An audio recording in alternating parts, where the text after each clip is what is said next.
Hey everyone, today's video is all about Jamaican Toto, aka coconut cake.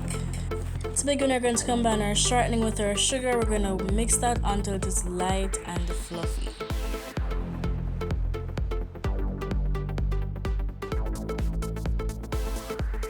Next, we're going to add our eggs and we're going to just whisk those in until they're well combined into our mixture.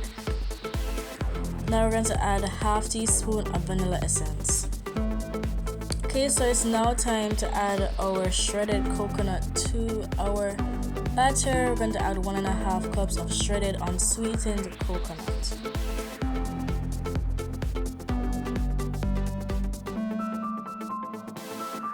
Okay, so it's time to add our dry ingredients and our wet ingredients, aka our flour mixture and our coconut milk. We're going to add it in 3 different portions, beginning with the flour mixture, then ending with the milk. Ensure that you whisk lightly between each addition and make sure that it is well combined when you're finished doing that.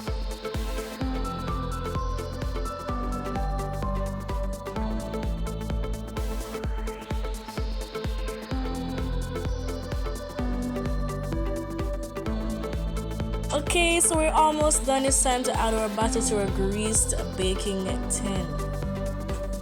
So right now I'm trying to make the batter even in the pan because if it's unleavened it would not be attractive, trust me.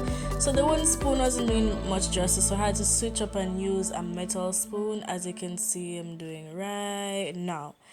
So after that I placed the cake in the oven for about 30 to 35 minutes until inserted hope it came out clean. This was a finished result. It smelled so good. The texture was on point. Trust me, light, fluffy, everything. I hope you guys try this recipe very soon. Don't forget to like, comment, share, and subscribe. And I'll see you in my next video. Thanks for watching.